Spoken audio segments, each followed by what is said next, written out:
Welcome to the Vintage Ballers podcast. I'm your host, Brad Coreno. And on today's episode, we have Jashuha Ayers joining us on the show.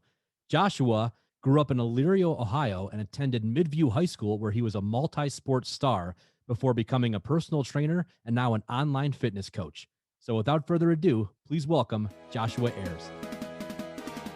All right, Jashuha, I want to, first of all, thank you for coming on the show, man. You're my guy. Obviously, you're my trainer from last year, and you were really the first personal trainer I ever had. And at that point, when I went to go see you last summer or last winter, actually, I hadn't been, really physically fit for years, since high school, college, and you kicked my ass, and you really got me, turning my mindset around from kind of negative and down on myself to someone who, thinking like, I can do this. I can do this, and you, every day I kind of felt, I mean, like I said, you kicked my ass, but you did it in a way that made me feel confident. So, I appreciate that. And it's really awesome having you on the show, Josh. And I wanted to start off by taking it back to your childhood. And give us a little background of where you grew up and kind of how you got into sports and fitness and everything else. Okay, awesome. Well, first off, thanks for the kind words. Thanks for the intro and thanks for having me. So yeah, I guess taking it back. So I do live in Elyria, Ohio, which is in the States. For people who are watching this might not know that. I was originally born in Cleveland, and I lived in Cleveland for a little while when I was younger, but I did have my cousin and aunt and uncle lived out there. So I'd be out there on the summers and stuff, on the weekends hanging out, but mainly grew up in Elyria on the south side in a place called Colonial Oaks, which is actually a trailer park.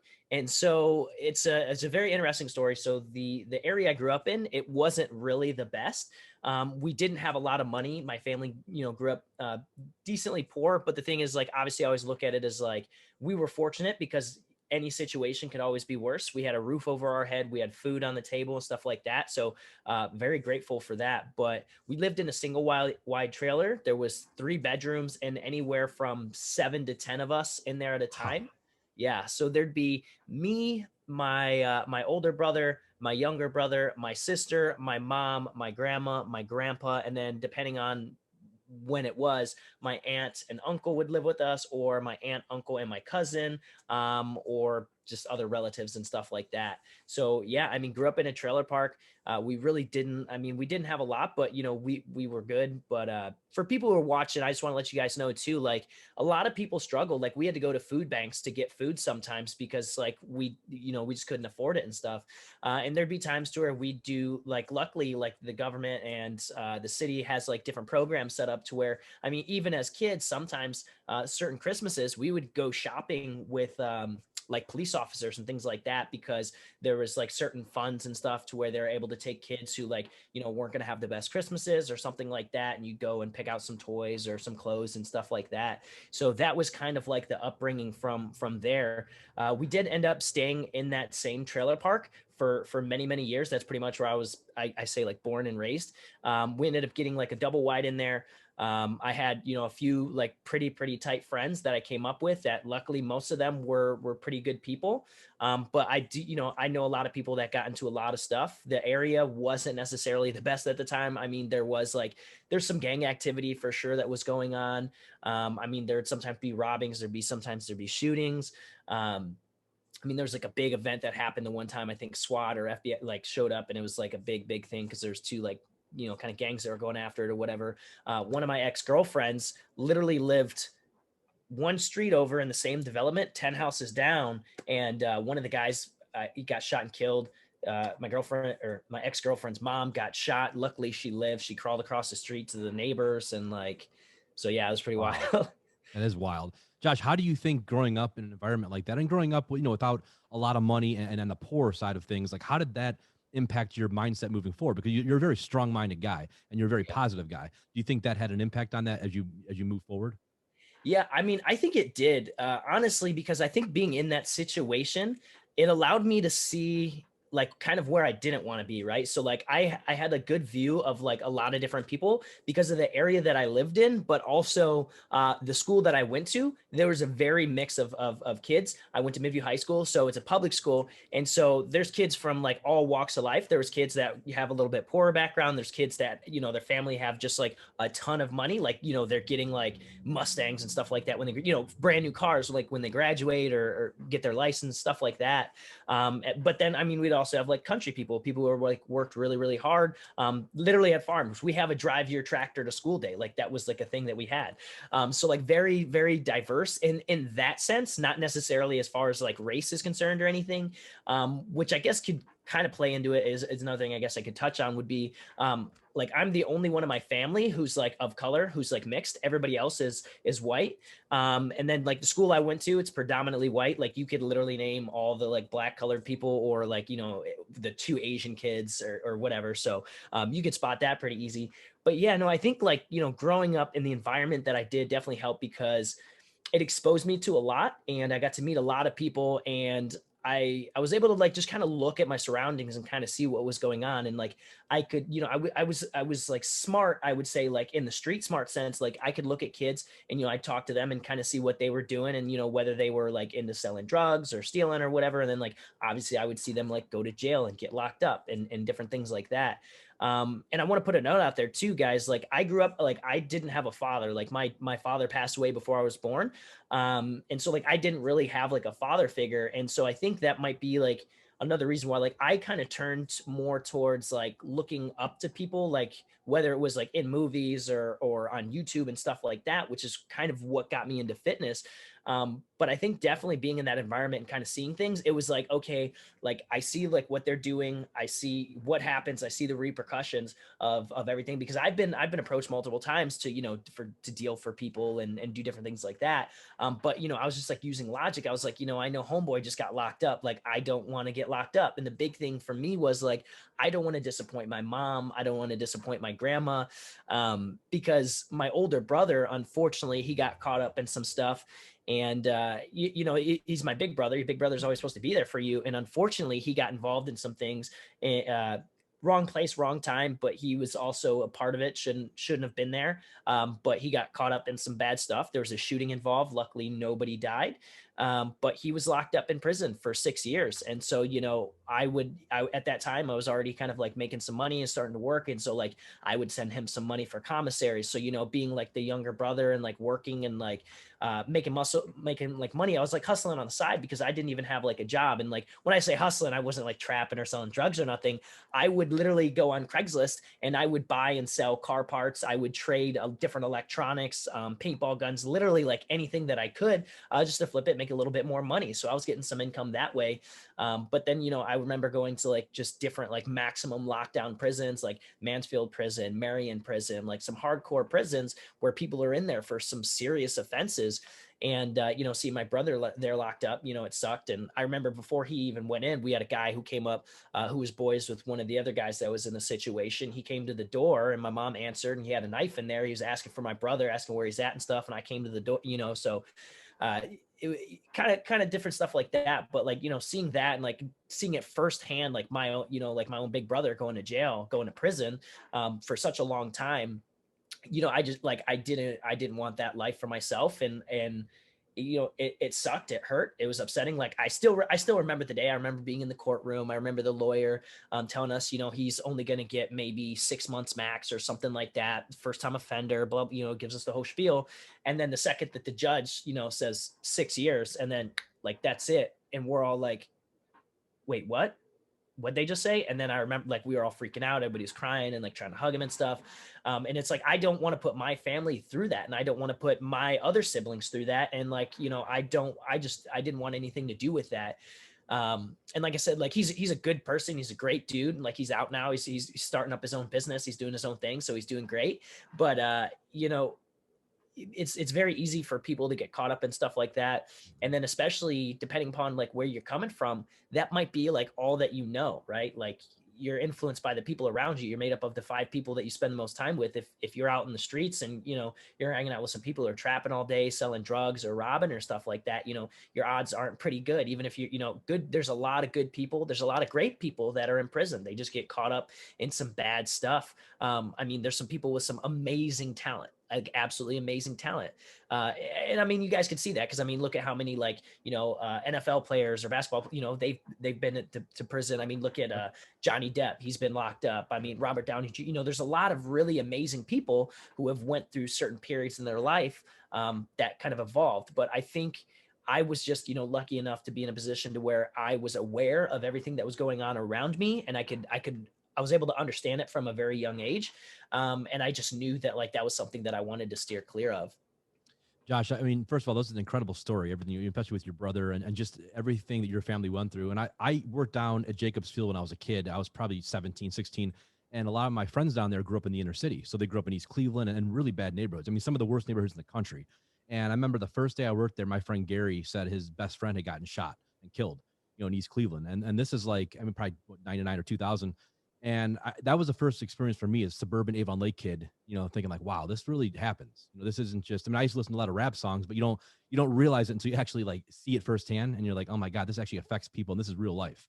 So I think growing up in that environment, like you did, I think it does, gives you a street smart. You just have a little more of a base, like a foundational base of what life's really about, like really the raw reality of life, and not just the happy-go-lucky. I grew up with a little bit of money. I mean, that's no disrespect to anybody that grew up in the suburbs like I did, but you do have a little bit easier than people who grew up with nothing. That's just a fact of life. So I feel like with you, you can go one of two ways, like you said. You can go down the one road or you go down the other road, and you chose the one road. But I can understand why a lot of people don't go down the right road, because it would be easy to get swept up in it. I really understand that. I met a lot of my friends who did get swept up on things when I was younger, and it is what it is. But, with you, Josh, were there any sports that you turned to when you're younger? Yeah. I mean, so what kind of got me into sports, and it actually might have been like a good thing, I think, as to, occupying my time. So that way I wasn't spending as much time with people who were doing bad stuff. Because like I said, like even like firsthand, like seeing it, like I knew people that were like my friends and stuff. Oh, my camera's getting messed up a little bit. And maybe it'll refocus. There we go. But like I remember, like, even just kind of like seeing all that kind of stuff. And one of my friends that like I knew got into some stuff and got real messed up, was on drugs, pulled a knife on me one day for like my earrings and like but yeah, no. So I think like it was, I don't even know necessarily how I got into sports the very first time. I think that I was just kind of, talking about it, playing with the idea, because my siblings they never really did sports. Nobody in my family had like really done any sports, but I was always a very active kid. I was always running around and stuff. And, you'd go to the park and play basketball and whatnot. And I went and I don't even know. Somehow I ended up just doing track. I don't know if one of the coaches just asked me about it or something, or one of my buddies. I think that's actually what it was. Now that I think back, I had two friends, Tyler. Actually, they're both named Tyler. Actually, Tyler Gusky and Tyler Smith. I think we had all said something about like, yeah, hey, if you want to run track, I'll run it with you and stuff like that. And then I was friends with my buddy Tyler, and he had wrestled, and I knew some other people that wrestled, and I was like, oh, like that sounds like fun. Like I wrestled at home with like my brother, like WWE and all that kind of fun stuff. I was like, yeah, it'd be fun.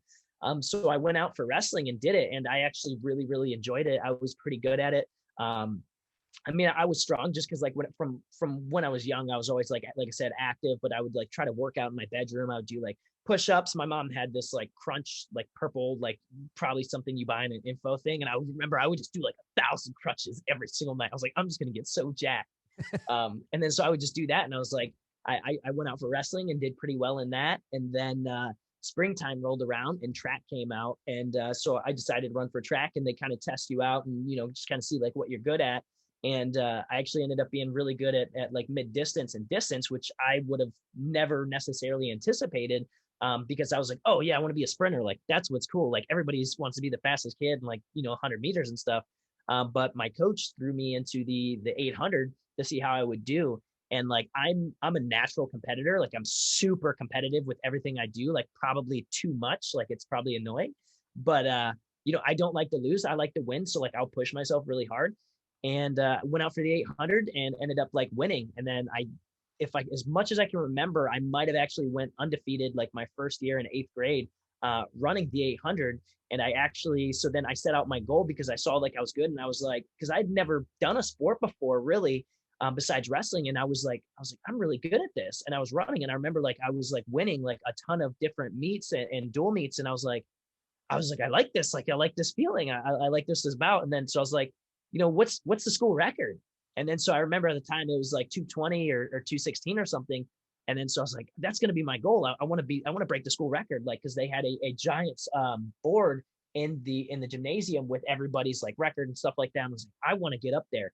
And then, so I made that my goal, and I ended up breaking it that season. Wow. And then I ended up running another race later on in the year. I don't know if it was like our conference or whatever. And then I ended up breaking my own record again. So I think like in middle school, I was running like a 212 or a little under 212, 800 meter, which for those of you guys who don't know, that's 2 laps around the track. And so I broke the school's record, then re-broke my record. And then from there, going into high school, I would kind of wrestle around over the summer or like different breaks and stuff with the older kids, because I wanted to get better and kind of see what the high school program was about. So I did that. And then I was like, I want to play football. Like, who doesn't want to play football? I was like, that's sweet. Like, all my boys are playing football. Like, I want to do this. So I ended up doing football my freshman year. And people are always baffled by the position that I started at, because I don't look like it. Especially at the time, I was 5'6", 125 pounds. And I was starting nose guard for the freshman team. Really? Yeah. I never would have guessed that. Yeah. A lot of people are shocked. They're like, running back I thought running back right away. Yeah. Yeah. Or receiver, something like that. But it's because like I was short, I was strong, but also like very quick. So it's just like, being the nose guard, it's like, I was like, my only goal is I got to get around this guy, just like left or right. Like, that's all I got to do and get to the quarterback. So I was like, oh, this is easy. So I did that. And then I also wrestled that year. And then I did track also. And then actually that year for wrestling, because wrestling was always like my primary focus. Like, I love that more than any sport. So I wanted to go as far as I could in that. So as my freshman year, I was a Division I district qualifier. So I made it to, so we have sectionals, districts, and then you go to states. And so nobody had went to states since like maybe the 50s or 60s or something like that. So like I was the closest, even just like being a freshman. So I did really well. And then going into my sophomore year, I transitioned out of football only because I wanted to try out for like, I wanted to be a running back. But at that time, our offensive coach had like, obviously some coaches have their favorites. So he had kind of already picked his guy or whatever. So I was like, oh man. And then also at that time, my coach, who was in middle school for track, the one who pushed me and helped me break those records and taught me everything about running, she had came up to the high school to be the track and cross country coach. And so it didn't take much convincing for her to be like, hey, I think you should try for cross country. I think you'll be pretty good. And she was right. I went out and did it. And so I ended up doing, finishing out the rest of my high school sports, doing cross country, wrestling, and track. Wow. And ended up doing pretty well in those. And then made it to districts again my senior year for wrestling. And then I missed going to states. We went into overtime by like 6 seconds. I lost that match. But so that still hangs with me every day. That pushes me. Yeah. I didn't realize you did all that in high school. Wow. Yeah. So, when you look back at that time, when did your love for fitness in general, like at that time, did you ever think about getting into coaching and training, or was that something that was still kind of far off? So I think it was right around the time when I kind of started getting into sports or like thinking about sports. Before that, I wanted to work out because like I was always like really skinny and like just slim and stuff like that. And there were some guys, I guess, like kind of like in the neighborhood who were like, I guess kind of a little bit bigger, a little bit more muscle, or they like look that way or whatever. And then like, obviously like every dude's always like, yeah, I want to get jacked. Like I want muscles. I want chicks, whatever. And then, so I remember our uncle had left a bench in the garage the one day and actually ended up bringing it in the house into my bedroom. And there'd be times, because we had the old like spinny clips. So like, they're just locked on there. And I remember like one time benching, and it was like, because I would just push myself super hard, and then I couldn't get it up and I couldn't wiggle out of it. And I'm just like, Mom, I was like yelling for Mom to come save me.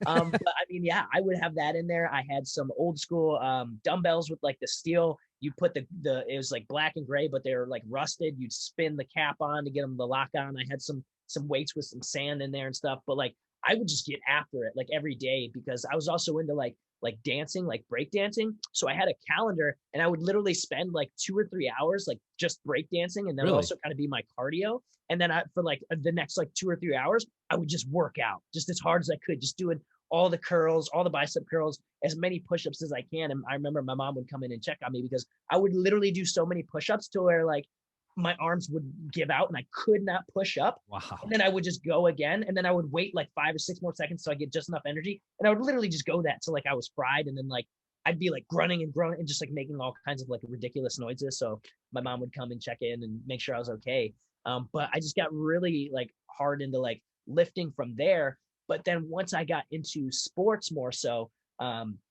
because I was running a ton, because I was doing cross country, wrestling, and track, and I was also cutting weight for wrestling and stuff all the time. I couldn't really put on any weight, and I didn't know about nutrition, and I didn't know about fueling my body properly. So I wasn't working out nearly as much as I did because I was doing all of that before I got into sports. And then I was like, okay, sports is like good enough because I'm like being super active with that. And then obviously like you make friends and you spend time hanging out with people and stuff. So I wasn't like confined to my room just working out anymore.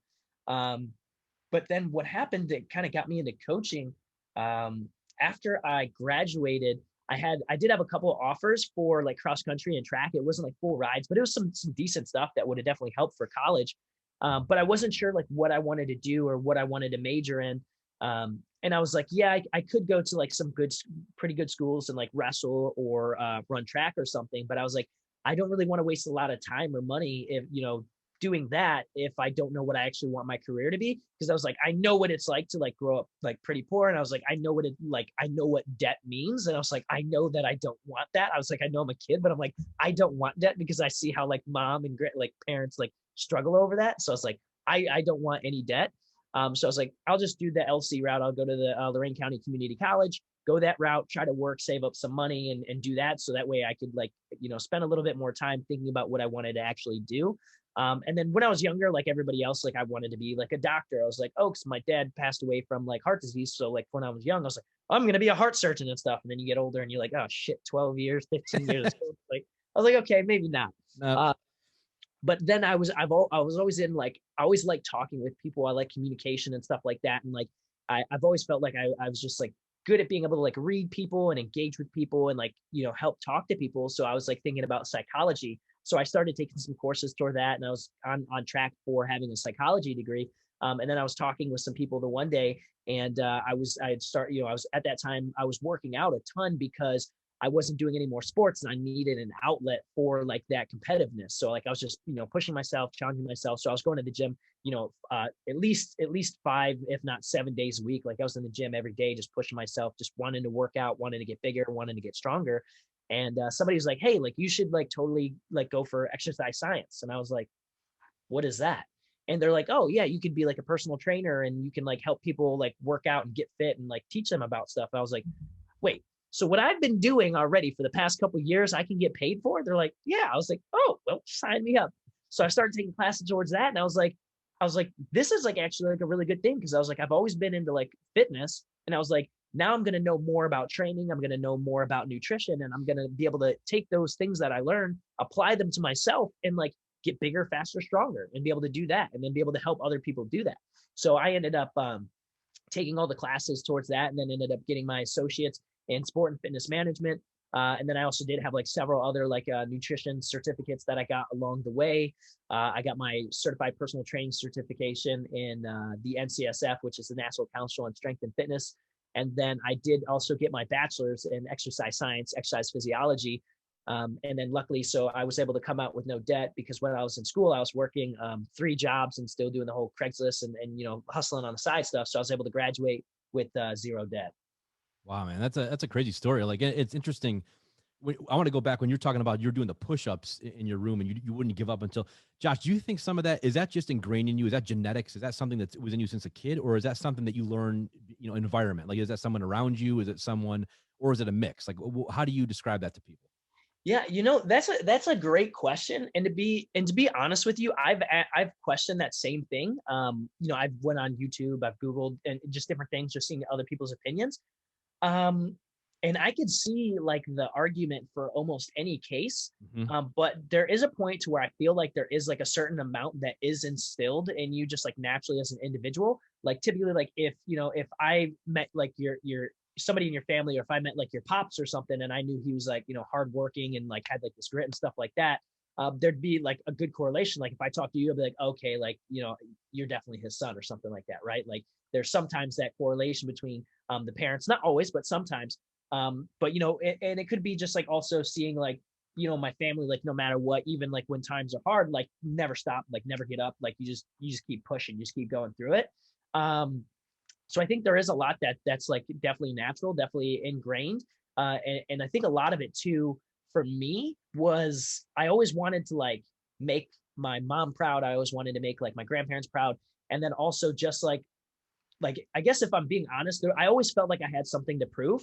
I guess like if I really sit and think about it, I always felt like I had something to prove, just like coming like from where I came from, and then like my background, and then also there's also like other like racial things that I had to deal with like growing up. Like I mean, people would ask like all the time, like oh, like was Josh adopted or whatever, and then like I'd leave and my mom would tell me that like so and so asked, they're like no, like you could tell us the truth or whatever. I've been called the N word on several occasions. I've had, some pretty crazy things happen.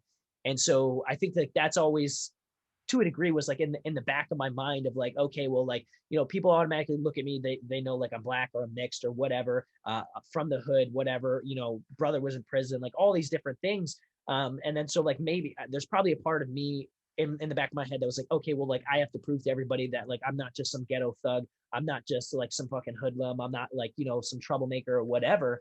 And then so I think that probably it was like, okay, well, if I work really, really hard and people see like what I'm doing, they see that I'm not a bum, they see that I'm not a thief, they see I'm not a bad person or whatever, and I'm working hard, then nobody can like ever pin anything on me because like they can't say anything to me. So I think to a degree, like that's probably has something to do with it. If I'm being honest with everybody and with myself, I'm sure there's always something like that. Like always felt like I had something to prove, which is probably another reason like why I push myself in sports too, because I'd be going up against kids who are like, in our conference, like kids from like Avon Lake, Avon Bay, Rocky River, and they'd show up in nice cars. They'd have like the newest kicks and the nicest like cleats and all that stuff.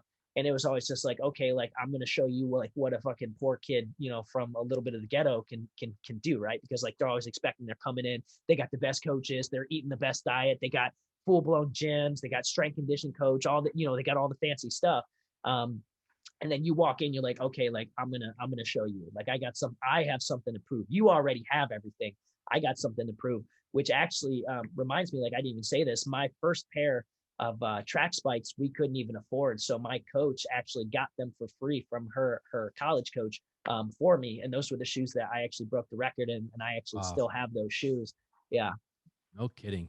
I mean, Josh, this stuff is fascinating to me because I love looking at someone, like you, where you came from and what you had to deal with and where you are now. And I feel like I guess it does depend on the individual person, and genetics certainly plays a role. I mean, we can't deny that. But at the same time, I'm a big believer in, in epigenetics and you'll change aspects of yourself over time. I'm a firm Yeah. believer in that. I mean, I've changed aspects of myself, and I mean deep aspects, my anxiety. And I've talked to you about that before, and, things I've dealt with. So I don't believe that you're just stuck, like you're genetically stuck to who you are the rest of your life. I don't believe that. I really don't. And I've seen people change. So I can't stand when people say, oh, you'll people don't change. That's BS. They do. They can change. It takes a hell of a lot of work. I mean, you got to work your ass off to do it. You really do. But I think with you coming from where you came from, I feel you almost, it was like the jet fuel to get you where you got now, because like you said, you look at the Avon Lake and the Avon, the Bay kids, and you thought, you know what, I'm going to show them. Where if you grew up in these neighborhoods where you do have a lot of money, or you're feel secure, it's just a little bit easier to, I mean, you take things for granted. I mean, let's just be real about it. I did. I mean, I didn't grow up in a huge house necessarily, but I grew up in a nice middle class neighborhoods most of the time. And I didn't have to worry about shootings and things like that. So it's a very different mentality. And I learned my work ethic from people around me. I was lucky to have some great people around me. And then, of course, I also had my friends who did grow up in the inner city. I saw what they had to go through. So I had a mix. My brother was an athlete and he had a lot of different friends. So again, I grew up with a lot of mixed, people around me who are rich, poor, black, white, you name it. But again, I think it really comes down to, you eventually making choices as you get older. Who do you want to be? And I don't like falling back on, well, I was born with anxiety, Josh, so I have no choice but to deal with it. Yeah, I have to look, I'm going to have a level of anxiety for the rest of my life. There's no doubt about it. You can't just get rid of all of it, but I'm going to manage it the best I can. And I'm not going to be that guy for the rest of my life. Yeah. So that's one thing I feel like I get with you is that you kind of thought, you know what, screw it, I'm going to do it my own way. Is that, I mean, how do you take that? Yeah, yeah, no, 100%. Yeah. So I definitely agree with you on that. Like even with some people having it like instilled in them to a degree, I definitely agree with you on the fact of like just because like you feel like you're one way or you have something, like that doesn't mean you're stuck that way like at all. Like I'm a big believer in like you're not a tree. You can get up and move, you can change things. Like you can like you're in charge of like your own life. Like I love this quote. It's like you being born poor isn't your fault, but dying poor is, right? Because you can't control where you were born, who your parents are, the kind of area that you came up in, but you can't control the rest of your life, right? So you're responsible for everything else that's happening from there on out. Like obviously there's going to be some circumstances based upon your environment and if you can't get out, depending on certain things. But the thing is, no, I'm a big believer in you can definitely change. You can change your mentality. You can change like your work ethic, like just anything. Like with anything else, it just depends on the amount of work that you put into it, right? We started off crawling, and eventually you started walking, and then you learned how to run, and like you can run, right? So it wasn't something that like you just were never going to be able to not do, right? Same thing like with school. If you want to get better at math, what do? You study, you practice, you go over and over it again. Same thing, if you first time you ride a bicycle, right? You fall down, you get back up, you try it again and again and again till you're able to get it. Same thing with everything in life. So like if you feel like you're lazy and you just don't get a lot of work done, then you need to read some books. You need to listen to podcasts. You need to figure out what other people who went through your situation did to get to the point to where they're at, and you replicate that. Success leaves clues. If you want what somebody else has, follow their story, follow their journey, see what they did, see the steps that they took to get there, and then replicate it, because you're going to be able to get similar results if you do what they did to get there. And yeah, I mean, I'm a big believer, and it's like hard work. It's going to be dedication, but if you truly want something, there's nothing that you can't have. And yeah, there's no excuse of like, oh, I'm just like, this is how I am, or yeah, or like you said, like people can't change, like we mentioned earlier, like Robert Downey Jr., Johnny Depp, different people or athletes who've been in jail, people who have made mistakes and paid very heavily for it, and then came out, they're great people now. There's some really, really awesome people that are doing some big things. There's people who came out of prison, people who came out of jail. They're motivational speakers. They're teaching people stocks. They're running successful businesses and companies. And I mean, the list goes on and on, like Oprah. I mean, look at Oprah's story. Look at, there's a lot of people with some crazy backgrounds, people who went through some crazy things, people who were told that like they were too dumb, told they were lazy, and all these different things, and they believed it themselves. And then they were able to switch that around one day and end up in a way better position. So yeah, I mean, there's definitely no excuse for that. Like if you really want something, you can make it happen. And if you feel like you don't have like the work ethic or the drive, you can make it. 100% agree. Again, and I know it's complex for certain people. It's not as, like you said, it's not as easy. It's not as black and white as just, Yeah. think positive, everything's gonna be great. We're not talking about that, but you're gonna have to work, and you're gonna fall back sometimes. And again, if you're born into an environment that you can't control, obviously. I mean, I was born into a situation where my parents got divorced when they were young. I had to move, 10 different times and all the, 3 different schools in 5 years and all that. So it's like I experienced, bullying, being made fun of. I experienced all that when I was a kid. It was brutal. It really was. I mean, but it's not an excuse as I get older. It was back then. I mean, I didn't know how to handle it at 10 years old. I mean, you can't Right. expect a 10-year-old to handle it. Yeah. When you get older, you got to start saying, okay, I'm a big boy now. I gotta figure this out. So Yeah. that's where I'm a strong believer in, like, look, I don't blame you for your past. Like when you're younger, especially, that's not your fault. But as you get older, you gotta start looking at yourself and saying, okay, what do I need to improve on here? Like if I'm, and I understand there's addictions and there's all types of, very challenging situations. Some people are with chemical addiction, especially, it's rampant everywhere. And it's, Yeah. I mean, and it's hard. I know that's a physical thing that's extremely tough to overcome. So, there's a lot of challenges there, but I do believe it can be done. I've seen other people do it. And I think it just takes a lot of willpower, and really it also takes a good base of people around you. Like you said, the 5 people around you, you surround yourself with successful, good, solid people of good hearts, you have a chance to make it. You really do, Yeah. based on them alone. But you have to make the right decisions, and you have to do the right thing. So with you, Josh, how do you view, with your coaching, especially, how do you view fear? Like, how do you, in your eyes, when you're scared to do something, whether it's an ultimate body competition or some kind of training or workout, or you're lifting, how do you interpret fear, and how do you get past it?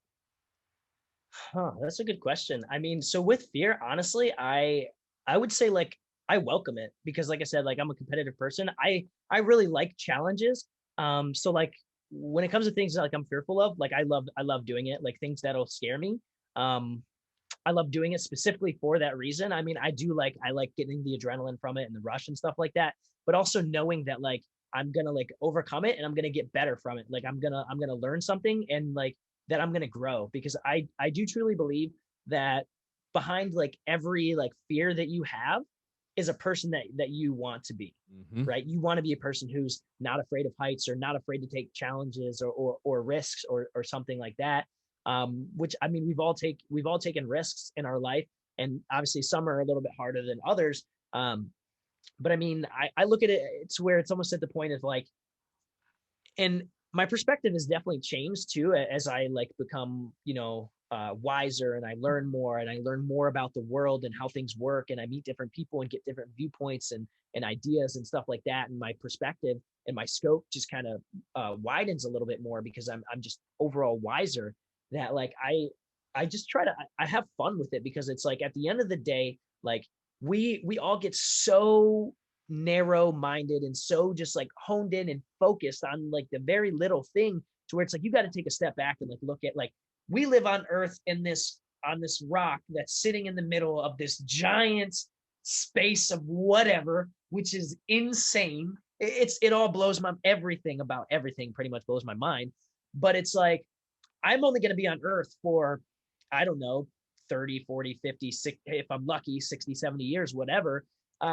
And I want to enjoy it like while I'm here. And if I'm too afraid, I always like to think of like when I'm on my deathbed, what am I gonna, what am I gonna ask myself? What is gonna be my biggest regrets? And like, Yep. some people are like, oh, I don't want to get a tattoo because I'm gonna like regret it. It's like, well, if you're laying on your deathbed and your tattoo is the biggest regret you ever had, you lived a damn good life. Is how I look at it, right? So it's That's a like good point. I'm not gonna be upset like, oh yeah, man, like I'm so mad that I went skydiving or that like, I asked this girl out or that, I decided to just go on a spontaneous trip. Like those aren't things I'm going to be upset about. I'm going to be upset about all the things that I said no to. I'm going to be upset about all the things that I was afraid of that I didn't try. Because the thing is at the end of the day, like what is the absolute worst case scenario? Absolute worst, you die from something. You die. That's it. Like that's absolute worst case scenario, right?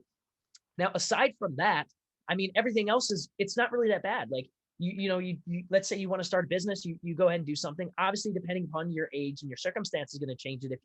If you're a parent and you have kids that depend on you and stuff like that, you're obviously your risk is going to be a little bit more limited just for their sake. But if you're an individual and you want to start a business or you want to do something, what's the worst case scenario? You lose all your money and then like you just don't have any money. You can always get more money. Like that's not that big of a deal. You can always anybody who would be watching this or listening to this, if you lose everything, you're smart enough that you'll be able to get food in your stomach somehow. You'll be able to get a roof over your head somehow, whether that's hitting up a friend, that's hitting up a family member, that's going somewhere and getting a shitty job that you don't want to work, but you'll be able to pay bills, you'll be able to get food, and then you'll be able to figure out the next course of action. But you're never going to know if you don't actually do it. And the thing is like, that's worst case scenario. Like you just lose your material stuff. Like I lose my camera. I lose my like my speakers. Like what is that at the end of it's like not that big of a deal. It's not really that much of a risk for the potential, right? The reward is definitely outweighing that the risk. And like I'm a big person. I'm a big like risk taker. So like I just I find fun in it. I enjoy it. I welcome it and I embrace fear. Josh, that's a great answer. I mean, all of what you said, I agree with 100%. And it's funny because I look back, like I'm kind of like one of those people, like when I look back at what you just said and I'm like in my teens, I mean, I did a lot of stupid things in my teens. I was a partier and all that, but I'm talking about taking like major risks. I never, I would say until I was my late 20s, I didn't take many major risks. I was more play it safe, do the, like I worked in government for 5 years. So I wanted the pension and all that kind of stuff. Nothing wrong with that. I mean, there's not, but it wasn't until I was 27 or 28 and I moved to California. I literally quit my job, drove 30 some hours to LA and started over for, I was there for about a year. But the point that decision changed my whole life because I met entrepreneurs out there. And then, now here I've worked, for my own company. I work for my buddy's company and I've started multiple businesses. I've done tons of, I have an entrepreneurs group I used to run. I went back, personal trainer like you. I went back to therapy for my mental health. I've done all these things in the last 10 years I never thought I would do again. I'm like, I'm not going to therapy. I'm not going to get a personal trainer. I'm not doing this because I really didn't I was too scared. But I'm like, Yeah. you know what? Who cares? Like, I'm done. I'm sick of being anxious all the time. I was sick of thinking I can't be strong again, or I can't feel good about myself. So I was like, I'm going to do it. I mean, when I walked in that gym and I first met you, man, you don't understand how embarrassed I was. Like, I'm like, I just feel like the weakest person here. And like, I mean, it's embarrassing when you walk in and you haven't worked out for 15 years, you know? Mhm. But I'm like, you know what? I don't care. I'm gonna do it anyways. And like, so I think for people watching, it's such an important lesson to, like, it's not like I'm some incredible, I've been an entrepreneur now for about 10 years, and I just decided to do it. I didn't know what the hell I was doing. I had no idea how to run a blog or a podcast or any of that stuff. No clue. You learn. It's trial by fire. So, again, it is scary, man. You're going to make mistakes. I mean, I was in LA for a year. I moved back. I was going to do comedy out there, and I moved back. I'm like, I'm not ready yet. I knew I wasn't ready. I'm like, I got to do some other things.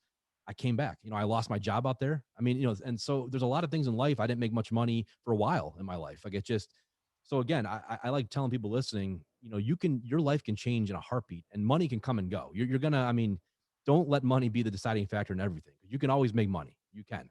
But Yeah. I think, like you talk about, and just like looking fear in the eye and thinking, what's the worst that can happen? Sure, death is obviously it's pretty bad, but like beyond death, what else? I mean, like you said, just mostly losing money or losing a relationship, and that's all. Don't get me wrong. I'm not saying that's good necessarily, but to me, depending on the risk, it could make your whole life if it pays off.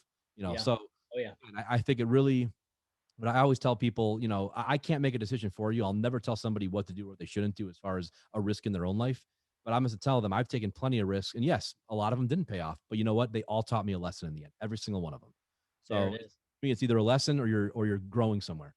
But Yeah. getting back to you, Josh, take us back to, like, some of the competitions you've been in. Weight wise, or lifting, ultimate body competitions. What do those teach you, and how do you prep for something like that?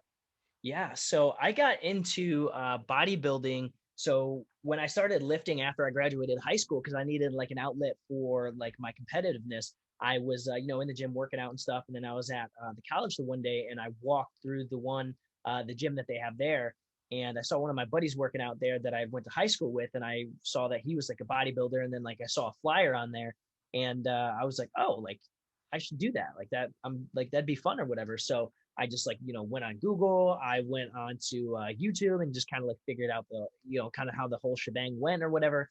And so I wanted to be like a bodybuilder because I was like, I looked up to Arnold. I had a picture of Arnold like on my bedroom wall and stuff like that. And like some of his quotes and stuff that would inspire me when I worked out.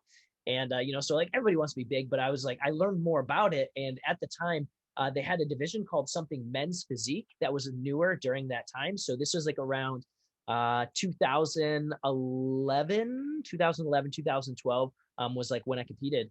And so I started off in men's physique because I was like, I want to do bodybuilding, but I was like, this is kind of going to be like a stepping stone. And then also I was like, I don't feel like I'm big enough for bodybuilding yet. So it was nice because they're kind of looking more for like if you were to picture like the guy that you would see on the cover of like a health and fitness magazine, Mhm. or like just like a really good looking guy walking on the beach who's got like nice chest, broad shoulders, good arms, and like a solid six pack.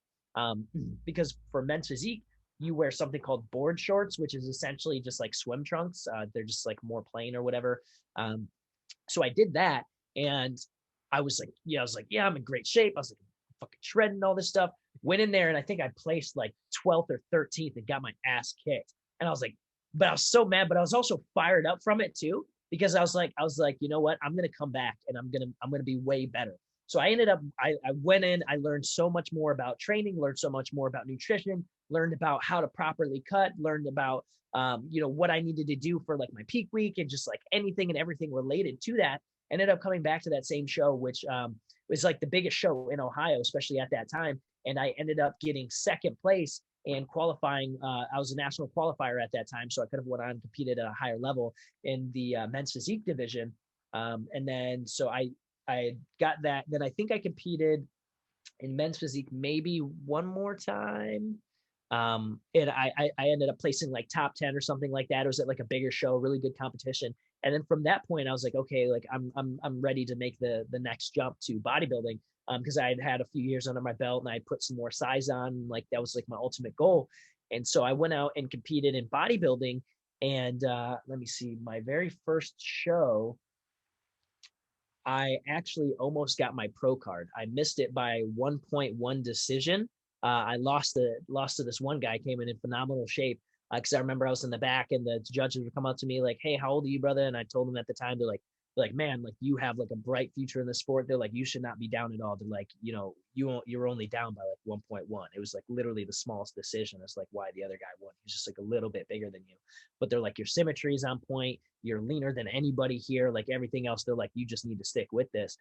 So then I ended up sticking it out and did that. And then I took a little bit of time off just to put some size on because I was like, okay, well, I lost because of my size. They said everything else was good. Ended up coming back. And then I had like 3 shows planned out. And I went out and it was in Erie, PA. It was a Natural Muscle Association. And I went out and I won my pro card at that first show coming back. And so like that was super awesome feeling. I was super stoked. That's super exciting because like as a bodybuilder, like that's one of like your main goals is that like you were like, I want to become a professional bodybuilder. And I did it in like a natural organization. So I competed in both. So like initially the NPC, which is where I did like my men's physique, they have natural shows and untested shows. But like for bodybuilding, I always try to steer more towards, just for me personally, I have nothing against it. If people want to do anabolics, that's cool. But like when I'm competing, like I want to go up against other people who are like natural like me. So it's like an actual like fair kind of playing field. So I competed in that organization and I got first place and won my pro card. And then my second show that year, where was it? Because I did 3 shows. I think it was down in like Dayton and Dayton or Columbus area. And I ended up getting, I won, was it my class? I'm trying to remember. I believe I got second there and it was by 1-point decision. It was actually by one of my buddies. So I had met up with this guy beforehand because we had like ended up following each other on like on social media on Instagram and kind of like keeping an eye on the competition. I think we had like used the same hashtag, like we were like peak week or whatever. And then we saw that and then we were just kind of bullshitting. And then we had reached out to each other and stuff. And then I actually drove out to his place and because I wanted to like make like a documentary of like what it was like being in contest prep and like what you feel and emotions, the kind of foods you eat and stuff. So I still have a bunch of like that old footage on my computer of like, you know, I'm just kicking it with this dude who I've never, you know, actually met until that point in time. We're going to be competing against each other in a few weeks or whatever. So like that was really cool. And then like, yeah, it was just cool because we were able to like, you know, bullshit a little bit beforehand. And then it got to the point where like we're pumping up and then we're just kind of checking each other out while we're pumping up and carbing up and stuff. So it was really cool. And I had one of my buddies was competing at that time in men's physique and bodybuilding. And I was prepping him for it. So we were prepping together at the same time. We do cardio and stuff together, which is really nice. And I ended up getting like technically like second at that show to my buddy who I'd met and like, you know, met that guy and we had connected that way. And we're actually still, we're still friends. We'll like talk on social media and stuff. And then my other buddy, he actually ended up getting first place. It was his first show ever for men's physique. And he got first place. He won his class and he actually won the whole show for that. And he technically, I still say so he won his pro card, but they couldn't give it to him because there has to be a certain number of competitors in order for them to award a pro card by regulation. Because I think for that particular show, there had to be like 13 guys. And it was literally on the day of, like last minute, the 13th guy scratched and just canceled and like didn't show up. So they couldn't give him his pro card, but he had like technically got that anyway. And then for my last show of that one, we ended up flying out to Houston, Texas, and then I competed in Stafford. And it was actually at this show, the Summer Shredding Classic. And it was for Christian Guzman, anybody who's like into fitness and like knows like, Alpha Elite and Gymshark, those kind of companies. You guys probably know Christian Guzman. So it was the first ever Summer Shredding Classic that he put on in Stafford, Texas. So we flew out there and I ended up competing out there. And so I got second to another guy who came in just like really, really good shape, had really good muscle size, he was just a thick guy. So I got second to him, but had fun out there and pigged out and ate a ton of food. And then the most recent was, I believe it was last year or the year before that. I want to say it was last year. I had planned to do 3 shows, but we only ended up doing 2. So my girlfriend now, she's a competitor as well. She's a pro figure competitor. And let's see, the first show that we did, oh boy, where was it? Oh no, actually, okay. So I did a show in Kent the other time before this year or 2 ago or whatever, and I got first in my class, and then I think I got like 3rd or 4th or 5th or something overall. It wasn't a tested one, so I was like I was like, whatever I get, I don't care. I was just doing it because my girl wanted to compete in it. Because for a girl who's natural, she has like really good genetics. She works really, really hard. So she did really, really well. I can't remember if she won that show or got second or whatever. But then the next two shows that we ended up competing in together, we had done one that was not tested, and I did decent in it. Obviously, because like there's just some monsters in there. Oh yeah. And then in the other one, it was probably about an hour away from here. I ended up getting first place and winning that one too. And I would have gotten another pro card for the OCB organization, but there wasn't enough competitors in my class for me to be able to get awarded that. But I did get first place there. I won the show. And then she also got first place there too. And that was her first time. And she won the whole show and she got her pro card. So that was like super fun. And then we had planned to do another show, but I think we were looking at like flying out in Florida for a show for her or something or whatever. But by that point, she was like just so fried and like so toasted from competing, because we had been prepping for like over 20 something weeks and like cut really hard. I mean, yeah, we were both super shredded and cranky and just tired all the time. And we're like, you know what? Like, we already got the tickets for Florida. Like, how about we just go have like a little vacation? So we just ended our prep a little bit early and just went out to Florida and had a great time and just enjoyed that. And so I'm just taking some time off from competing now. Like, I started up my business several months ago, so I'm working on growing that, as well as my other role is like helping other online coaches, scale and grow their business online. And then my girl right now, she's actually in prep. She's going to do another one. This might be her last season for competing. So we're going to go take her on some pretty big shows, the Yorton Cup Pro. So we're going to be in like Pittsburgh. Then there's a show, I think, I can't remember what one might be in New York. And then I think we need to find a third random show for her to be able to qualify for some stuff. But yeah, I mean, hopefully she does really, really well. I think she'll do really, really well. She's going to be going up against the best natural competitors out there on the biggest stage. So I'm excited for her, and I'll be in the back just eating good food, not being shredded right now. I'll wait a couple more years, put some size on, relax, focus on the business, focus on putting on some gains, and not starve myself. That's so cool. It's cool you both compete, that you both can share that passion. I mean, I'm sure it helps when you're eating healthy, especially, and you're kind of moving towards those goals. You both have the same exact goal, so you don't have to worry about. Because a lot of times I notice some of my friends, one of the two doesn't eat healthy, and it kind of affects the other one. And a lot of people are dating. It happens all the time.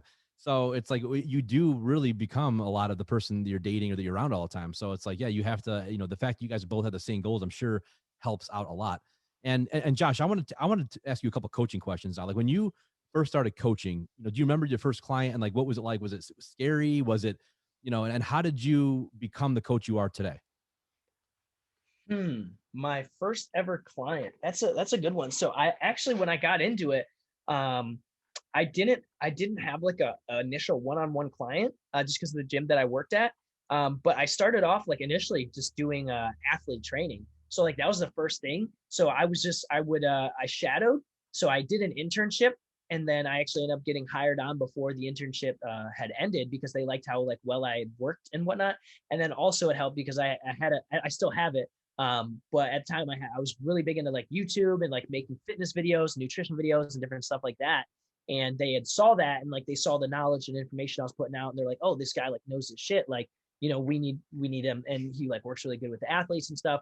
So then I just started like leading athlete classes and doing like boot camp classes and stuff like that. So I had initially started off just like working in like large groups of people, and then from there was when I got an actual one-on-one client. And I'm trying to think, my very first client, it was either one that I still have, because I was right. So right now I only work with one in-person client, because she might have actually been my very first client. I've worked with her for about 5 years now. If it's not her, it was another guy, Fred, who I'd worked with him and his son. And both those clients they're just super awesome people.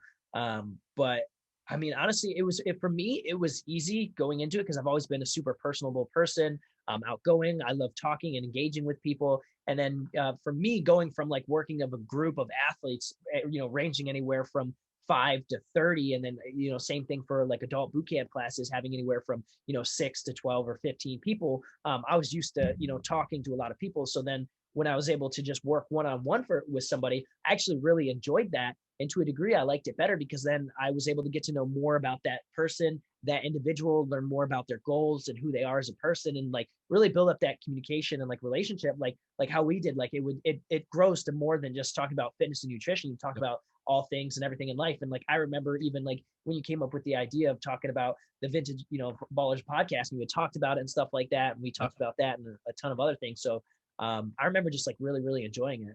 That's interesting. It's funny because you're right. I talked about that to you months before I started, months, and I was kind of nervous. I'm like, yeah, I'm going to start this podcast. But yeah, looking back, Josh, what do you think is the most challenging part of coaching, and what is the most rewarding part of it? Okay. I would say the most challenging part of coaching would probably be, and it's going to be different for everybody.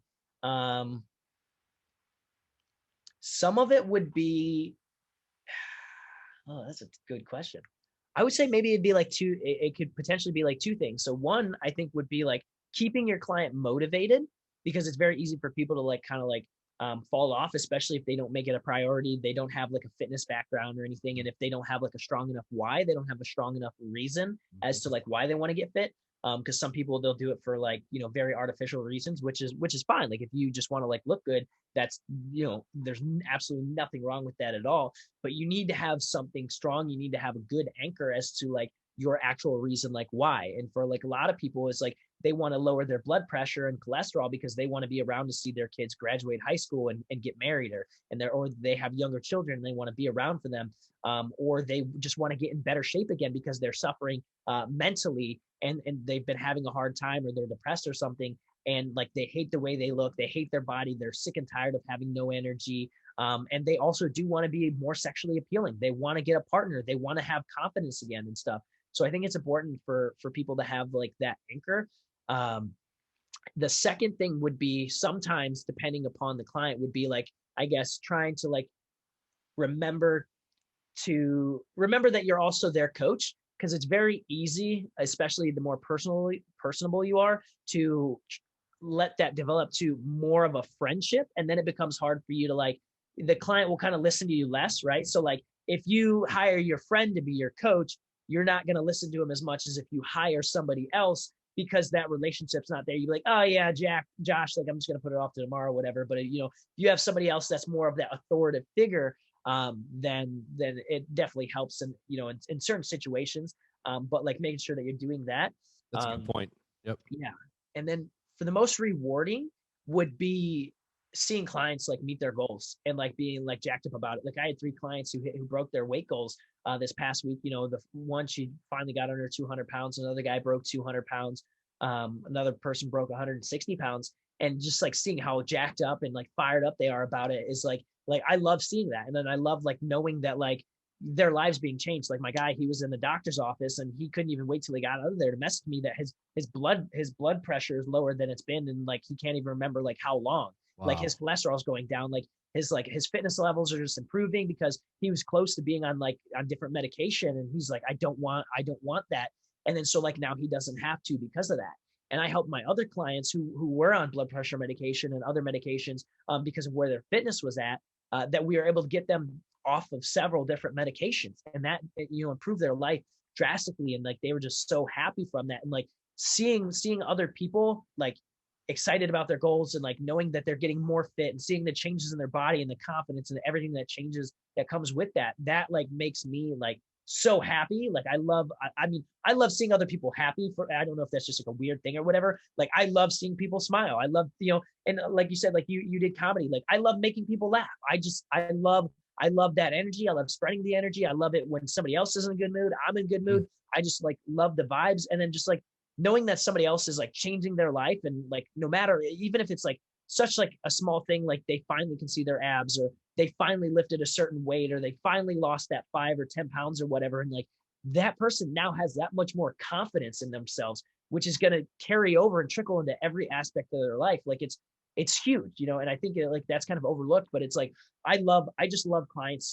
I love seeing my clients hit their goals, because then like, they're just smiling nonstop about it. They're like, yeah, I finally broke 200 pounds. I didn't think I could do it. And then with that comes so much more, like, they're mentally stronger, emotionally stronger. And then it improves their relationship. Like I've had clients come to me who haven't been intimate with their partner in a while because they didn't like the way that they felt when they looked in the mirror. They would have to cut the lights off, or they would just literally, abstain from it at all because they didn't feel confident in that anymore. And then that puts tension on their relationship because now you have the other partner questioning, like, okay, like, are they cheating on me? Am I not good enough? Am I not good looking enough? And then they also don't want to come out because it's very hard for us as people to, like, be open and honest about that stuff and be transparent, be like, hey, like, sorry, it's not you, but like, I'm actually struggling really bad emotionally right now and like mentally because like I put on some weight and I do not like the way I look and I don't want you to look at me like this and I don't feel sexy and all that stuff. And that's a real thing. That's a real issue. And seeing people overcome that and it's fixing their relationships, like, I mean, that's amazing. Like, I don't know what more I could ask for. And based on what you just said, how much, Josh, does mindset and mental health play a role in what you do? Oh, huge, huge. I would say, mindset and mental health is that's almost everything, right? And a lot of people, they use fitness as a tool to improve their mental health as well. But like, it's there's a lot of mental that goes into it because if you, once again, your why has to be strong enough. And like, yeah, what I do is like with mindset, like I do a lot of mindset stuff with my clients, and then even like within the academy that I'm a part of, where we help our other coaches, learn and grow their business. We have Mindset Monday every Monday, to where we're talking about different things mindset. We're giving them homework, giving them tips on different things that you guys can do to improve your mindset. Because your mindset is going to be something that's going to be with you your entire life, and you need to make sure that it's in a good place, it's in a healthy place, and it working out and being dedicated and being strict on yourself and exercising is it's absolutely huge, and it builds up that discipline that carries over into every other aspect of your life too. Not just like, can I stick to my nutrition and training, but it's like, okay, you have a deadline for work, now you're more disciplined to meet that. Like, now you have these obligations and you're going to be a person who sticks to your word, you're going to meet that, and so it has that carryover effect.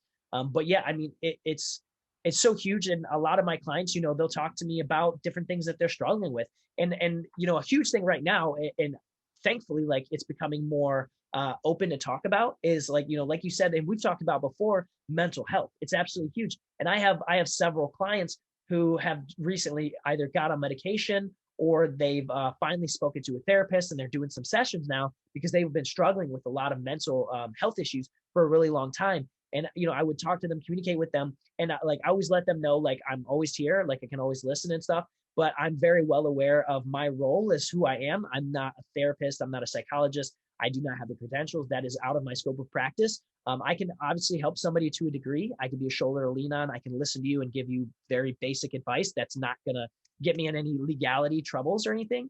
But once it gets to a point to where it sounds like they need some help, I always say, hey, like, I want you to be successful. I want you to be the best version of you that you can be, and get to a really, really good spot so you can thrive. So, this is a little bit beyond what I'm capable of in my scope of practice. So I'm going to recommend, you find a therapist, or find somebody who can actually help you with this. And they've done it, and it's helped so much. Right. And so like, I'm just so happy that it's becoming like more, I don't want to say popular, but it's becoming more common for people to talk about it and be open about it, and not feel ashamed about it. And my one client, she finally told her family about it literally like 2 days ago. We were just talking about it this morning. She told her family, and she's like, it's the biggest like weight lifted off my shoulders, and like, I feel so much better just to, like, they know, and I know that I have a family who's going to be able to support me through this, and because I've been struggling for a long time with a bunch of different things. And so, I mean, yeah, I mean, and it's great that that's becoming more of a talked about topic.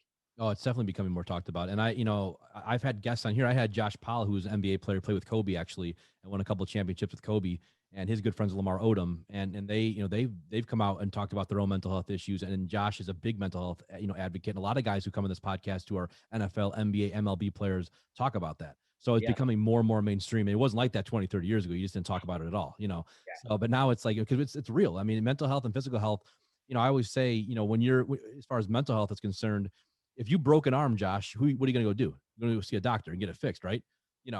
So it's like mental health to me is no different. You got to, if things aren't functioning properly, if you're not in a good state of mind, you got to figure something out. You can't just, it's not, I mean, it's not about being mentally strong. I mean, you have to figure out what exactly is going on. How do you take care of it? Because mentally strong could be bad diet. It could be, it could be you're around the wrong people. It could be substance abuse. So it doesn't matter how mentally strong you are. If you're dealing with all of that, it's going to be really tough to overcome all that. So I think Yeah. with mental health, and of course, there's genetic disorders, who people can't control, which is, there's a lot that goes into it. But when it comes to, I think the combination, I've noticed, and just when I went to you and I was going to a therapist as well for my mental health, my anxiety, the combination of diet, sleep, exercise, mental health, everything, it's a combination. It's Yeah. holistic.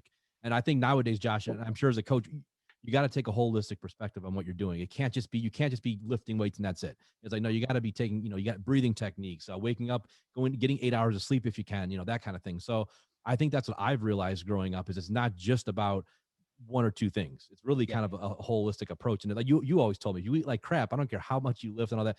You consistently eat like crap. You're not going to be where you want to be. It's just that simple. So and that was my biggest thing is I just never ate how I wanted to eat. And I'm still working on that. But it's funny. I actually hear your voice sometimes when I'm getting like a bag of chips. I'm like, nah, don't do this, man. Like, so, seriously. So I actually didn't get any like, I cut down on pasta and chips and things the last few months and I felt better just cutting down on certain things, but it really is a holistic approach. So I think that's key that the audience knows that.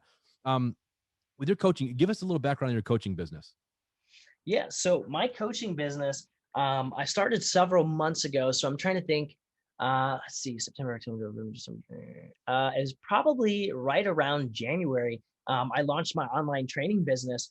So I did the in-person training for a little over 5 years. So, like I said, I've done the one-on-one training, group training, boot camp. Um, we did a lot of different offsite locations, worked with a couple different contracts like that, managed a couple different locations, did a little bit of college strength conditioning for a while. So been around the gamut as far as that goes. And it was just to the point to where like there's a lot, it's a grind. Like being like, if anybody who's a personal trainer knows that it's a grind, knows that it's a hustle.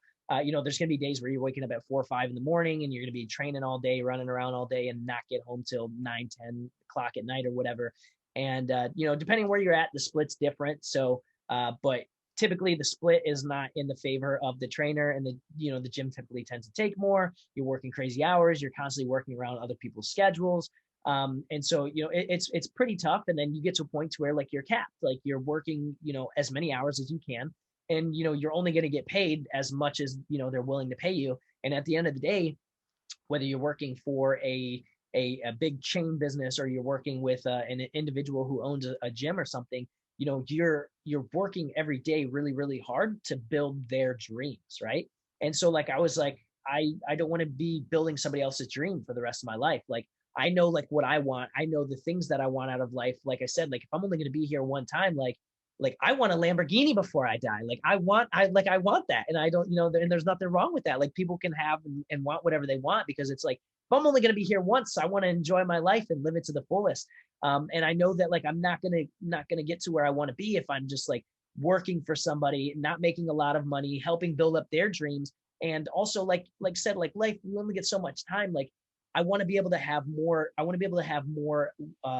leverage of my time. I want to be able to have more freedom to enjoy it with my loved ones and be able to do all the different things that I want to do and be able to travel more and not be restricted to like, oh, you only get 2 weeks of vacation a year and stuff like that. Like that's like we've become so conditioned to like believe that like, oh, that's just how it is. That's how it's supposed to be. It's like people, like we're only on earth for so long. Like Crazy. two weeks out of the year is Nothing. Yeah. It's nothing. And the weekends are only long enough for you to make it so far. Like you're not going to go to Europe and come back Exactly. for a weekend. You know what I'm saying? Oh yeah.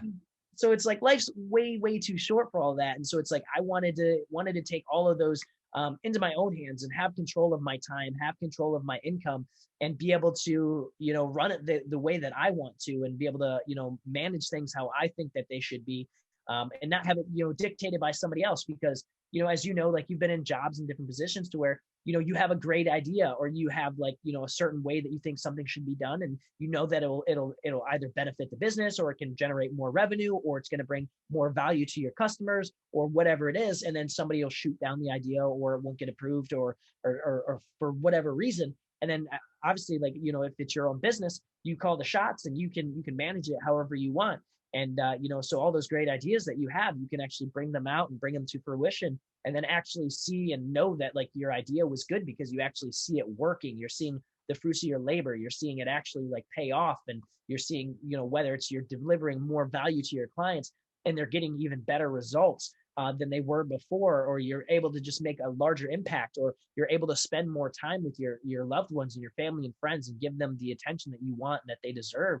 Um, and so that's kind of like how I ended up doing that. And the transition was actually, I mean, it was pretty quick. It was kind of scary. Like I'd be lying if I said that. I remember I was talking to my girl and I was like, I'm really thinking about just jumping in and going all in on this online business and doing this. And I was like, I don't know, if it's going to work. I don't know, etc. Blah, blah. And then I was like, you know what? I was like, let's do it. And then, so like, literally it's just like a really quick decision. And then like, basically overnight I was doing that. And then, so here we are several months down the road, been doing it consistently. The business has been doing good, and it's growing, and I've been having a lot of fun with it.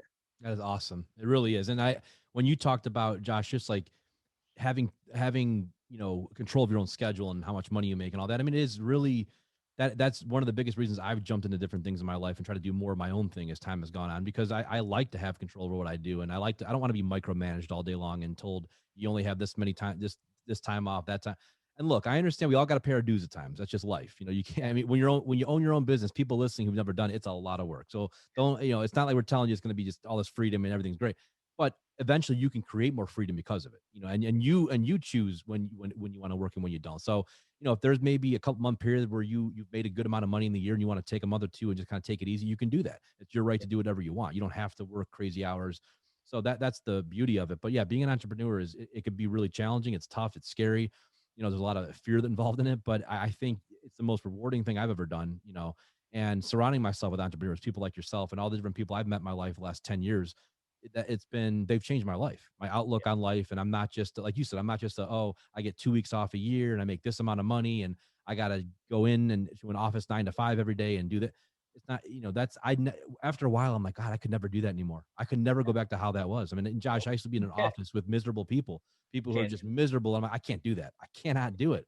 can't do So it. it's like, no, I'm not doing it. And like you said, I think taking the leap really and doing it's scary. It really is. And there's no guarantee things will work out.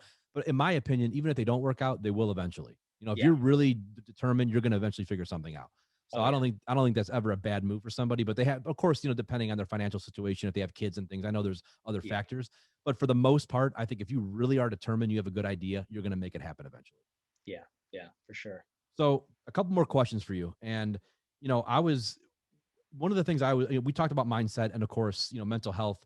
But for you personally, like if you're talking to anybody out there right now who's listening, what is the one or two pieces of advice you'd give them as far as mindset going into a workout? So someone who hasn't worked out in like a couple years and they're nervous, they got to go back to the gym. What's the one or two pieces of advice you would say? Here's what I would tell you when you come in. Okay. So the two pieces of advice. First thing I would say would just to be, don't think, just do. Think Nike, just do it. Because we've all been in situations where we can we are great at talking ourselves out of things. Oh yeah. We are great at that. We're great at telling ourselves a million reasons why we should not do that, or do anything at all. So the first thing is going to be just do it. Don't overthink it. Just get in there. Just do it. Just get to work. Secondly, I mean, tied in with that would just kind of be like, don't worry about other people. Like, you're going to feel like you're being watched. You might feel out of place and intimidated and stuff like that. And like everybody's watching you, but they're not. Like, everybody's been in that same situation. Everybody had to go to the gym for the first time. Nobody just had been working out, right? So everybody had been in the position that you're in, and everybody's focused on themselves. They're not paying attention to you if you can't figure out the leg extension machine, and if you can't, they're probably going to come up to you and offer you some advice and help you. So that would be like the first thing. The second thing would be to just keep going. Consistency is key, just like with anything else in life. Because there's going to be times, and I'm going to tell you guys this. You guys are going to know as soon as you start your journey, as soon as you go to start anything, any journey, as soon as somebody figures out what they want or what they think they want, right? It's not this nice linear progress. Life likes to throw some wrenches in, and then the graph goes all around, up and down like this. Yep. Because you're probably going to get injured at some point. Hopefully you don't, but you're most likely going to get injured. You're going to get sick. You're going to get tired. There's going to be a lot of different things that's going to come up that's going to get in your way from, scheduling your time to make it to the gym, or scheduling time for you to be able to, prep your healthy meals, or just different things that's going to kind of like constrain some of your time, or you just might not feel like it, or you might be really, really sore, especially like starting to work out. And you might not know what you're doing when it comes to eating and lifting. But the thing is, by taking those steps along the way, everything else will come, because by going to the gym more, you're going to start researching the gym more. You're going to watch videos more. You might bump into a trainer and hire them. You might talk to somebody there who's going to help educate you. So all those things will come. It's literally just getting started and then staying consistent no matter what, even when you're tired, when you're sick, when you're super sore, all those things. It's just staying consistent and knowing that, like, as long as you guys stay consistent, you can get where you want to be. Whether you guys are looking to lose 25, 30, 50 pounds, or whether you guys are looking to build muscle or get bigger, stronger, faster, whatever it is, it's just about that consistency. Just like, think about it with anything else in life. If you want to get good at math, what do? You study and practice. If you want to get bigger, stronger, faster, lose weight, you got to go in, you put the work in, the reps. I love those two. Just do it. And the consistency. I mean, I think just being an entrepreneur, those two things are, you just jump in and do it. Just don't think too much about it. I wasted years thinking about, oh, should I do this? Should I just friggin' do it? Who gives a shit? It's going to eventually work out. And then of course the consistency in anything in life, you have to be consistent, when it comes, especially when it comes to like habit formation and doing, things differently. If you're not, with my anxiety, I can tell you right now, there's certain techniques I try to apply every day. If I didn't do it all the time, there's no way I would manage this anxiety how I do. There's no way. You can't do it one day, then skip a week. And then you got to be dedicated. And like you said, that's where your why comes in after a while. It's got to be a strong why, and you have to keep going back to that. But those are two great points right there. So now I'll, vision board, baby. Love it. Vision board. It's funny. I haven't done one of those in probably 3 or 4 years. I gotta do one now. You just reminded me of that. I used to do one back when I was probably in my mid 20s. Before I moved to LA, I did a vision board. And, that was the first time I ever did one. And I loved it. I would look at it every day. And it literally some of the stuff actually happened. Like, I wanted to live by the beach. I did with my cousin for a couple months because he had a place in Venice Beach. So it's vision boards are, I think, just envisioning anything, and the, daily affirmations. I know it sounds corny to some people. It really does have an impact on how you view yourself every day, though, and what you're going after. So, okay, this question, it's kind of funny for you because I don't actually see you ever fully retiring, but I can see you always doing something. But let's take it 30, 40 years from now. You and your girl, you're on a beach, you're retired, you're enjoying your money, you have your Lamborghini. You're looking back at your career. What do you want people to know about the legacy of Jashuha Ayers? I'd want them to know that, like, I think the biggest thing is that I just want them to know that, like, anything's possible. And that, like, if a person like me, if a kid like me, from where I came from, how I grew up, things that I went through, things that I saw, things that happened, and I got to the position where I wanted to be just because I set out goals, I put in visions, and some people would say I'm stupidly optimistic. Like, I'm an optimist to the nth degree. Like, I'm optimistic about everything. And to just know that, like, if you have a vision, you have a goal, and you, like, really want it and you work towards it, that you can get it. And it's not going to be easy. It's not going to be smooth sailing. You're going to get knocked around a bunch, because life, the universe, whatever you want to call it, is going to test you to see how bad you really want it. And the bigger the dream, the bigger the goal, the bigger the aspiration, the bigger the obstacles that you're going to have to overcome to get there. But, anything that's worth having doesn't come easy. And all the things that you're going to have to go through, all the struggles, all the challenges and the hardships, they're all going to be worth it, like, when you get there. And the thing is, I think, like, knowing that in the back of my mind, even just from, like, where I'm at in my life now and things that I've went through and had to overcome to get to the point to where I'm at now. And, like, you'll appreciate all the things that have ever happened to you. And you'll, and people will say, if you could do it all over again, what would you change or whatever? And a lot of times, I mean, there's not really much that I would change, because if I did, I wouldn't be the person that I am. I wouldn't have went down. I wouldn't have made those decisions to be who I am today, and, to be where I want to be down the road. So I think the biggest thing would be just, like, letting people know that you can do it, like, whatever the hell it is. Like, what if you want to be the president, if you want to be a governor, if you want to be, a CEO of a Fortune 500 company, no matter what it is, you can do it. Like, you really can. Nobody. It's not like anybody. The world's made up of people no smarter than you are. And everybody, when they wake up in the morning, they put their pants on, they put them on one leg at a time, just like the both of us do it. And so it's not like anybody's more special than you. It's not like, they have this special God-given, gift or ability that like makes them, better than you, and that you can't do it. And I'm going to side note that obviously, like if I wasn't going to go to the NBA. I mean, I'm 5'6". I'm not Muggsy Bogues. I don't have a ridiculous vertical, but I'm not knocking anybody's dream. If that's what you want to do, you can grind and you can get there.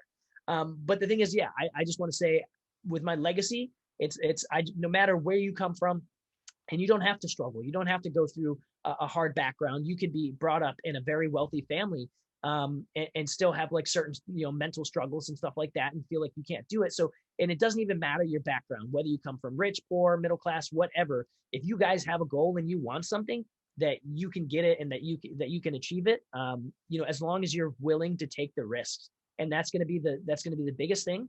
That's going to be the scariest thing is taking those risks, rolling with the punches, no matter what happens, and just continuing going forward and just keeping that goal in the forefront of your mind, and just working towards it every day, 1% better every day. Man, that's good stuff right there. It really is. And Josh, where can people find you online?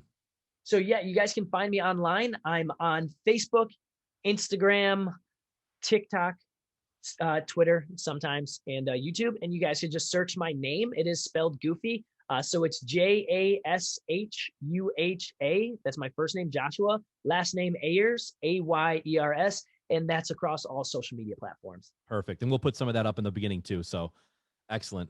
Well, man, awesome. It's been a pleasure having you on the show. And again, Josh is my personal trainer for months back, back last year, and really my first ever personal trainer. So, you'll always be someone I'll remember in my life. And of course, we'll always be friends, and, we'll continue this for a while, but just what you did for me and the confidence you instilled in me, I really appreciate it. So I really highly recommend Josh. He's fantastic at what he does. Thank you, brother. I appreciate that. And thank you for having me on. And whenever I get around to getting the podcast rolling, I'm definitely going to have you on there. We'll have some awesome conversations. That sounds great, man. Looking forward to it. All right. Thanks, Josh. Have a good one, man. You too. Right, later.